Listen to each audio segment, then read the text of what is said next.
And I get excited about doing all the kids stuff when they give you the kid programs and the children's sermon. That's great. And I'm happy that Pastor Ruth always gives us something to do.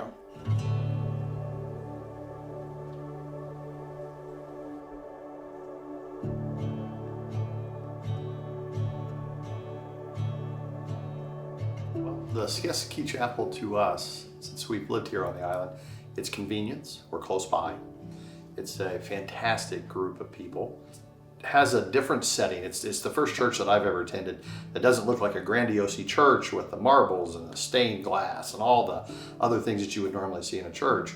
I have to say, when I first started attending the church almost 10 years ago, I was a little apprehensive. I felt like I would need the big church experience.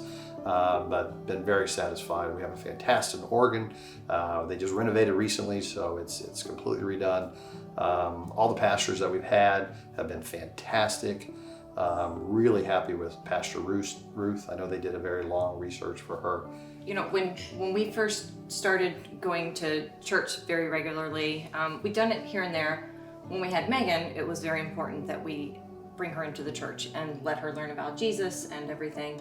You know, for her getting to play a role in the church when they ask her to read and to have the children come up during the sermon, I think is wonderful, because it's just, you know, her learning that much more and in the setting of the church, and, you know, the adults learning what we're learning, but then getting to see it from a children's point of view and watching her go up there and speak is really nice. So before I met Beth, I really didn't come from a religious family. I made the decision that it was time to come to a church. So started in Virginia. I'd never been baptized and really was never part of the congregation. So to get married, I thought it would be best for Beth, and since her whole family were Presbyterian, I became a Presbyterian, and I was baptized in front of the entire congregation at that church. Got and her sheep on I got the my sheep, wall. and I did that in front of her entire family. All those years, I was missing something in my life, and to be able to come to a church and to profess my faith in front of the congregation and God, it was exhilarating. The church recently made a huge amount, spent quite a bit of money updating its security systems, its camera systems. So for a young parent, you know, when you're coming to the church, these are the things that you do think about: is security for my children, who's with my children, my child. And this church has gone above and beyond that to help, you know, make us feel personally better about daycare and any sort of child setting with Megan.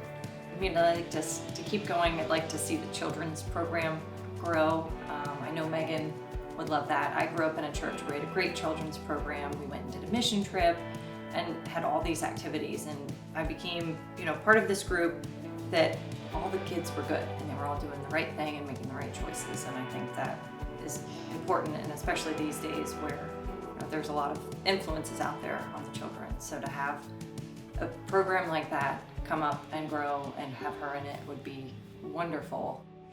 We recently just improved the awnings, the overhangs, to allow for a larger expansion.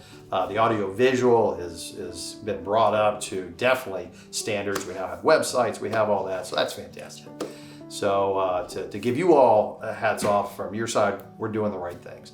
But I see that really as the focal point that we need to focus on with the church going forth, getting that new congregation, that new age, and trying to keep the vitality in the group and just what it takes to grab that generation. That's what we need to focus on next in this church.